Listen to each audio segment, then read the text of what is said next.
Stop scrolling यार। क्या आपने कभी सोचा है कि फ्री में 20% मार्क्स कैसे वेस्ट किए जा सकते हैं? Well, my name is Hiten and I am currently in class 12th and opted for humanities. ये 70% मेरी लाइफ का सबसे एक्सपेंसिव लेसन था। इस स्कोर की वजह से I realized I cost myself 20%। Yes, 20%। Because अगर मैंने ये 5 बेसिक मिस्टेक्स नहीं की होती तो शायद आज मैं 90 टच कर चुका होता and even above, because I am capable and I know that. आज मैं ना तो यहाँ पे आपको कोई ज्ञान बांटने आया हूँ और ना कोई टिप्स देने वाला हूँ। मैं अपनी ऐसी 5 रियल लाइफ मिस्टेक्स बताने वाला हूँ जो मैंने अपने 10th के टाइम पे की थी, अपने बोर्ड्स के टाइम पे की थी, और उस टाइम पे मेरे को कोई गाइड करने वाला नहीं था। इसलिए I scored just in 70s in my class 10th।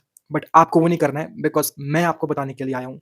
Mistake number 1, ignoring weak subjects. Yes, and in my case that was maths. Maths was my weakest subject in my class 10th, because मैंने उसकी practice नहीं की थी। Starting से मैंने उसको ignore किया था। इवन मैं उसको 9th से इग्नोर करते हुए आ रहा था।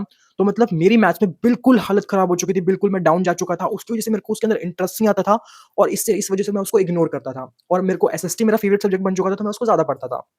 बट ऐसा आपको नहीं करना है। आपको अपने वीक सब्जेक्ट्स को भी उतना ही टाइम देना है जितना आप बाकी सब्जेक्ट्स को दे रहे हो। At the end, on that day of result, कोई आपसे ये नहीं पूछेगा कि आपका वीक सब्जेक्ट कौन सा था, आपका स्ट्रॉन्ग सब्जेक्ट कौन सा था। आपकी जो परसेंटेज कैलकुलेट होगी वो आपकी सारे सब्जेक्ट्स को मिलाकर होगी। सो आपको सबको इक्वली लेके चलना है एंड इवन अपने वीक सब्जेक्ट को ज्यादा ही टाइम दो, बिकॉज आपका वीक है तो आपको उसको जितना ज्यादा टाइम दोगे उतना आपको वो अच्छा होता जाएगा एंड आप उसको आप उसमें अच्छे बनते जाओगे। This is the first mistake जो कि हम सब लोग जनरली करते ही हैं। बाद आ जाते हैं अपनी मिस्टेक नंबर 2 पर, कि हम अपनी लैंग्वेज सब्जेक्ट्स को भी इग्नोर कर देते हैं। मतलब सबके पास अपनी लैंग्वेज सब्जेक्ट होगी, इंग्लिश सबकी कंपलसरी होगी ऑलमोस्ट, एंड बाकी हिंदी या फिर संस्कृत किसी की हो सकती है। मेरी हिंदी और इंग्लिश थी। और मैं क्या सोचता था, even in my class 12th अभी भी मैं सोचता हूँ कि इंग्लिश हिंदी चल यार हो जाएगी, बिकॉज अभी 12th में मेरे पास हिंदी इंग्लिश दोनों है, कि चल हो जाएगी Hindi English. But at the end वो नहीं होती है और उसकी जिसकी आपकी परसेंटेज बहुत ज्यादा गिर जाती है, बिकॉज हम उसकी प्रैक्टिस नहीं करते हैं। एंड लैंग्वेज सब्जेक्ट में हमारी चेकिंग जो होती है वो बहुत ज्यादा स्ट्रिक्ट होती है, बिकॉज हमें प्रॉपर्ली ग्रामेटिकल मिस्टेक उसमें नहीं करनी होती है। मैं अपना केस बताता हूँ। मेरा फर्स्ट बोर्ड एग्जाम हिंदी का ही था।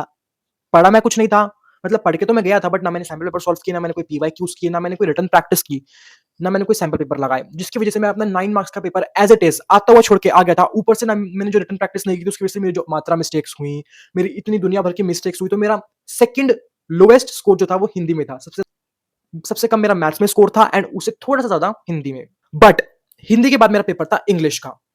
उसमें मतलब मेरे को इतना हिट हुआ था कि मैं क्या करके आया हूँ अपने पहले बोर्ड एग्जाम के अंदर। उसमें मेरे को जितने भी 3-4 गैप डेज मिले हुए थे, उसमें मैंने अपनी पूरी जान लगाई। मतलब पूरी तो नहीं कहूंगा, बट उतना जिस टाइम में मैं कर सकता था उतनी मैंने जान लगाई एंड मैंने अपना सेकंड हाईएस्ट स्कोर किया। मतलब मेरे 5 सब्जेक्ट्स थे, तो मेरा सबसे अच्छे मेरे एसएसटी में आए थे एंड सेकंड नंबर पे मेरे इंग्लिश में आए थे।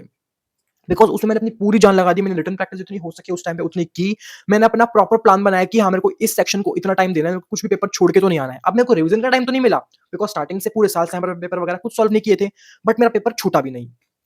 अब आ जाती है अपनी मिस्टेक नंबर 3 पर, जो कि है फॉलोइंग मल्टीपल बुक्स। यस, जब हम 10th के बाद 11th-12th में आ जाते हैं, फिर हम फर्दर स्टडीज करते हैं आफ्टर 10th, तो हमें कई बार मल्टीपल बुक की जरूरत पड़ती है, because different different question, different different concept होते हैं, काफी हाई कंसेप्ट आ जाते हैं, तो हमारे को कई बार जरूरत पड़ती है। बट हमारे क्लास 10th तक एंड अपनी क्लास 10th के अंदर NCERT should be our main book, और वो हमारी मेन बुक की होती है। मतलब मेरे को नहीं याद कि मैं कब अपनी कोई भी सब्जेक्ट की एनसीईआरटी को प्रॉपर्ली लेके बैठा था और थॉरली कब चैप्टर्स को मैंने बाय हार्ट रीड किया था। मेरे को नहीं याद, पता नहीं मैंने कब किया था या नहीं किया था।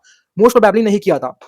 सो हाँ, एनसीईआरटी को थोड़ा रीड करना है। अब लास्ट टाइम आ चुका है, अगर अब भी एनसीईआरटी नहीं रीड की है तो क्या करो, अपने आप नोट्स वगैरह रिवाइज करो। अभी भी इतना टाइम तो है कि हम अपने जो हमारे डिफिकल्ट चैप्टर्स हैं उनके तो, या फिर जो चैप्टर्स जो हमें समझ नहीं आ रहे हैं उनकी हम प्रॉपर्ली एनसीईआरटी रीड कर सकते हैं। और अभी भी अगर आप थोड़ी बहुत भी एनसीईआरटी स्टार्टिंग से रीड करते हुए आए हो तो वो भी बहुत अच्छी बात है, बिकॉज एनसीईआरटी को फॉलो करो यार।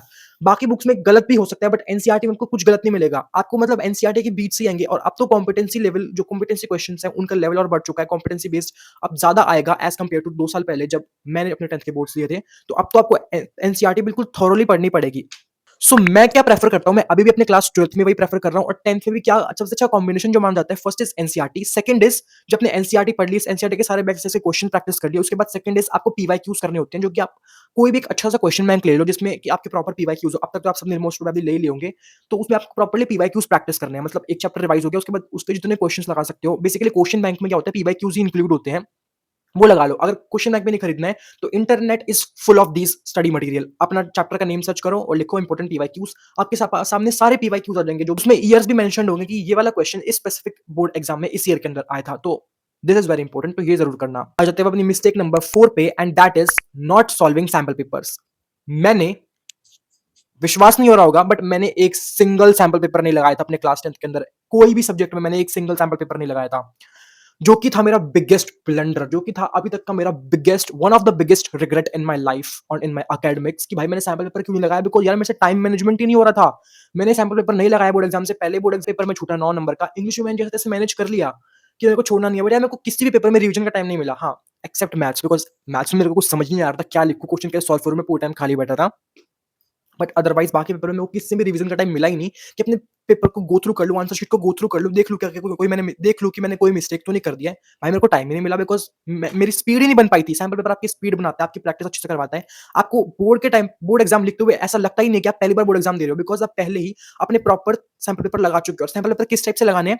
प्रॉपर 3 घंटे की सिटिंग में बैठना है आपको, बीच में उठना नहीं है। और आपको प्रॉपर 3 घंटे लगातार अपना सैंपल पेपर सॉल्व करना है। बिल्कुल आपको बोर्ड एग्जाम की फील आनी चाहिए कि आप सच में रियल लाइफ में बोर्ड एग्जाम दे रहे हो। सो हाँ, वैसे सैंपल पेपर लगाना है। अब मैं वो क्लास 12th में वो मिस्टेक नहीं करूँगा। अब मैं सैंपल पेपर ज़रूर लगा के जाऊँगा। अब आ जाते हैं हमारी 5th मिस्टेक पे, और जो कि सबसे बिगेस्ट मिस्टेक है, और जो मैं आपको भी बता तो रहा हूँ, बट मैं उसको खुद अभी तक करता आ रहा हूँ, और भाई ये मेरा बिगेस्ट, मतलब मेरा लाइफ का जो बिगेस्ट रोना है ना, वो यही है, दैट इज़ प्रोक्रेस्टिनेशन। मतलब इतना ज़्यादा प्रोक्रेस्टिनेट करता हूँ मैं, मेरे को नहीं पता, शायद मैं दुनिया का सबसे बड़ा प्रोक्रेस्टिनेटर हूँ। मतलब काम को टालना and all that, indiscipline, inconsistency भरी हुई है। सो हाँ, that's it for this video, and मैं एक बोनस टिप भी देना चाहूँगा कि अपनी मेंटल एंड फिजिकल हेल्थ दोनों का बहुत ज़्यादा ध्यान रखो। फिजिकल हेल्थ का ध्यान रखो, अपना बीमार-विमार मत पड़ जाना इस टाइम पे। पहले ही विंटर्स का टाइम चल रहा है, तो बीमार-विमार मत पड़ जाना। एंड मेंटल हेल्थ का ध्यान रखो, बहुत ज़्यादा एक्सट्रीम प्रेशर मत लेना, एंग्जायटी तो मतलब दिमाग में आने मत देना। भाई बोर्ड एग्ज़ाम ही है, कोई बहुत ज़्यादा कोई तोप या फिर कोई ऐसा जंग नहीं है। हाँ, मैं ये नहीं कह रहा हूँ कि बिल्कुल ही केयरलेस हो जाओ, केयर फ्री हो जाओ, नहीं। अपना बैलेंस बना के चलो, अपना लो प्रेशर, बट उतना प्रेशर लो कि आप अच्छे से पढ़ो कि हाँ भाई पेपर आ रहे हैं, पढ़ना है। बाकी डिप्रेशन भाई ये सब तो भाई चिल्ड आउट रहो यार, मैं तो बहुत चिल पर्सन हूँ। मेंटल एंड फिजिकल हेल्थ पे बहुत ज़्यादा ध्यान देना, बिकॉज़ अगर ये दोनों बिगड़ गए ना, तो मतलब जितने भी पॉइंट्स मैंने बताए हैं, सब यूँ ही की यूँ रह जाएँगे और कुछ काम के नहीं आएँगे। So that's it for this video. Thank you so much for watching, and अभी मैं ये आउट्रो एडिटिंग के टाइम पे शूट कर रहा हूँ, तो लाइक इसलिए कपड़े चेंज दिख रहे होंगे। बाकी एनीवेज़, अगर 10th ग्रेडर्स को कुछ भी डाउट हो, तो कमेंट में फ्रीली यू कैन आस्क, मैं उसका ज़रूर आंसर करूँगा। So yes, bye.